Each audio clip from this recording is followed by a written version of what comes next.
Life is a journey, not a destination. And you don't need to go it alone. Join me for practical tips and strategies on using mindfulness techniques and creating mindset shifts that can reduce stress, improve productivity, and give you a fresh perspective on work and life. This is a Candy Factory Mini. Mastering the Mindful Mindset with Jose Johnson. Hi, and welcome to this week's episode of Mastering the Mindful Mindset. I'm your host, Jose Johnson. Today, we're going to talk about how suffering is a choice. But first, let's set the stage properly by doing a little reset. If you watched episode 1, you'll hopefully remember this exercise. If you haven't watched it yet, don't worry. You can still easily follow along. Just make sure you go back and watch it later to catch all of the details. So either sitting or standing, put one hand just below your belly button and the other hand on the small of your back. Imagine your abdomen is like a big balloon, and we're just going to take in a nice deep breath, filling the belly. And so we begin with a deep breath in. And then relaxing, let it go.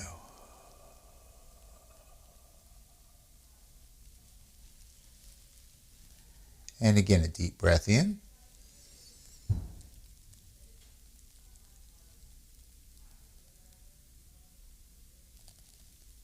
And slow exhale out.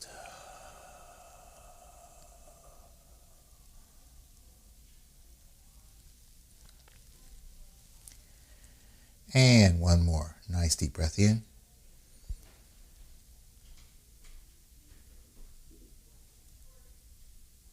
And let it go.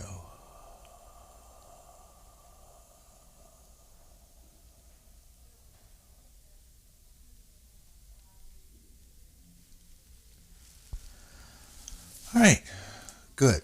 Now, hopefully that little reset has allowed you to reset your mind and get you in the right frame of mind for our time together today. Now, there's a famous quote that says, pain is inevitable, suffering is optional. And as long as you live, you'll always have to deal with some type of pain and discomfort. And while no one wants to experience pain, it's simply a fact of life. Physical aches and pains, broken hearts, sadness and loss, it's all part of the human condition.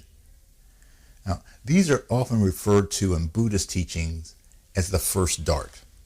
First darts are those painful things that happen to us that we either have no control over, like the loss of a loved one, or the price we pay for not doing something the right way, like the headache you have after a night of partying a little too hard. The first dart is what you feel in the moment. And when you add a negative reaction to the pain of the first dart, you're throwing a second dart at yourself.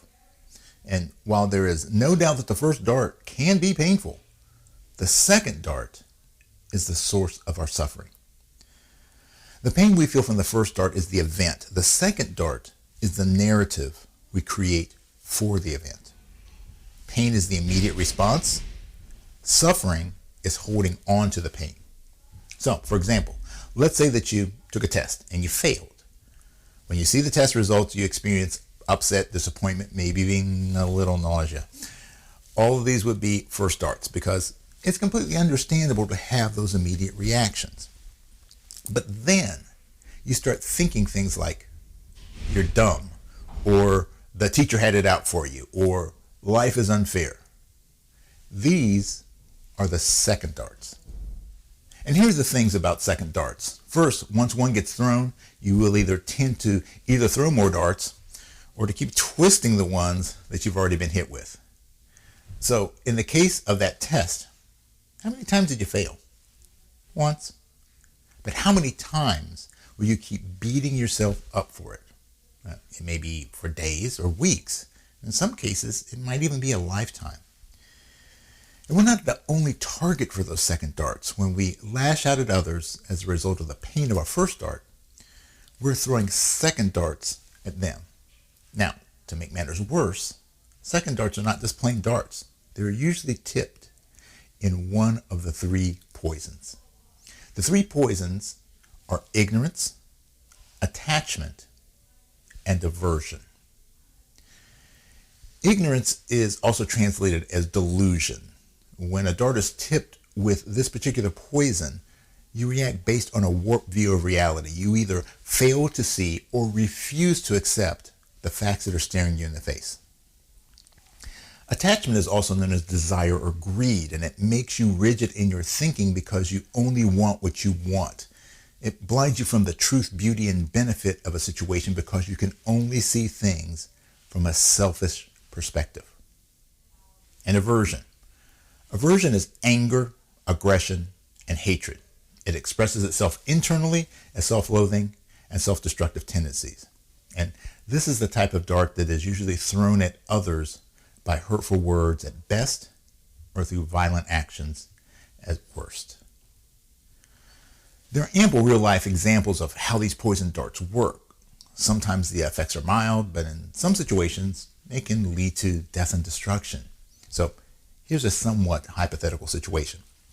Let's say that you're an avid fan of a soccer team and your team is playing in the championship game. It was a competitive game, but your team ended up losing by a few goals. So losing is the first dart, right? It sucks to lose, especially in a championship game. And like all sporting events, there were some questionable calls, but all of the reviews stood. But all during the post-game interview, the coach of your team refused to accept that they got outplayed and blamed the loss on poor officiating instead of poor performance.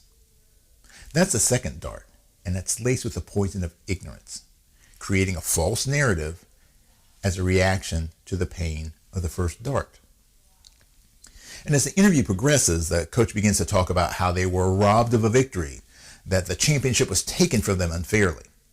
And this is the effect of the poison of attachment, believing that something is rightfully yours and yours alone, or that others aren't deserving of success.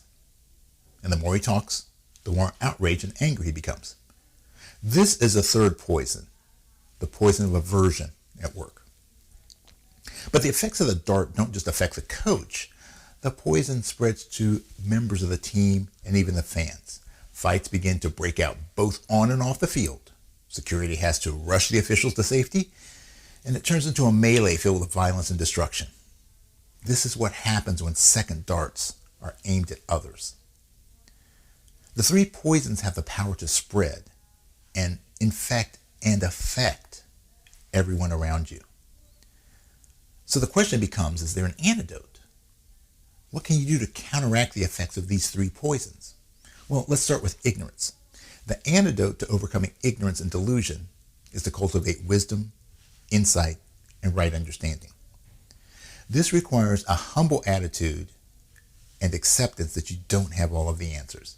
It means being willing to challenge your assumptions, to learn from others, and to consider the world from a variety of perspectives. Now, one of my all-time favorite parables is about the blind men and the elephant. Now, the story goes like this. There's a group of blind men who didn't know what an elephant was. And when they heard that one was being brought into town, they decided that they were going to go and find out what it was by touching it. So the first man touched the trunk and he said, "The elephant is like a big snake." And another touched the ear and said it was like a giant fan. One man tried to wrap his arms around the elephant's leg and said it was like a huge tree. Another felt the sides of the elephant and said it was like a strong wall. And another grabbed the elephant's tail and said it was like a rope. Now, the moral of the story is that while all of them were right, none of them were right. Each man was only able to understand the elephant from their limited perspective. And because they couldn't see clearly, they couldn't put all of the pieces together. So like the blind men, most of us go through life only touching a small portion of the truth, but accepting it as absolute fact. To counteract attachment, you need to learn to cultivate selflessness, generosity, detachment, and contentment. This happens when you begin to remove your ego from the equation. Now, there's a great deal of misunderstanding about non-attachment. Some think that it means that you don't care about anything, that it means being apathetic. Now, that's not correct. Non-attachment is about being open to the opportunities and focusing on the experience more than just being married to the plan, process, or specific outcome. So it's like when you want to go out to your favorite restaurant for dinner, but you didn't make a reservation and you just show up. but the wait for a table is too long. Now, when you're attached to the outcome, you get grumpy and you think your evening is ruined and you sulk all the way home. When you have non-attachment, you allow yourself to be open to all of the possibilities. Maybe you simply try a different place and end up having a much better meal. Or maybe just go home and have a relaxing dinner with your family and the conversation results in improved relationships. Attachment leaves you feeling lack and loss because you didn't get what you were expecting. Non-attachment gives you the opportunity to find the hidden treasures in life that you never expected. This past year has been a perfect example of how important non-attachment can be. Now, while there are certainly plenty of things that have occurred in the past year that were undesirable, there were also a lot of opportunities for growth and change. Okay, so here's a personal example. My goal for 2020 was to build my public speaking and consulting career. Now, when the pandemic hit, my original plans kind of went down the toilet. But because I ended up with more time on my hands than I expected, I was able to launch this weekly show. Now, this wasn't what I was planning on doing, but I've gained a good deal of knowledge, experience, and exposure as a result. Things that will certainly benefit me in the long haul. And these are things that I would not have been able to enjoy if I was only willing to accept the one outcome. And a big reason for this is that I try to keep an attitude of gratitude and be content with life. Gratitude and contentment are important ingredients in non-attachment. When you're grateful for all the things that you already have, when you're content with where you are, this is when you develop immunity to attachment. But let me be clear about one thing. Just because I'm content doesn't mean that I still don't dream and plan for improvement. Sure, I want to be healthier and wealthier, and every day I work towards those goals. But if my life never gets any better than it is today, if I were to die today, I would be content and be able to say that I lived a good life and be grateful for all of my experiences, the wanted and the unwanted. And finally, to overcome aversion, we must practice loving kindness, compassion, patience, and forgiveness.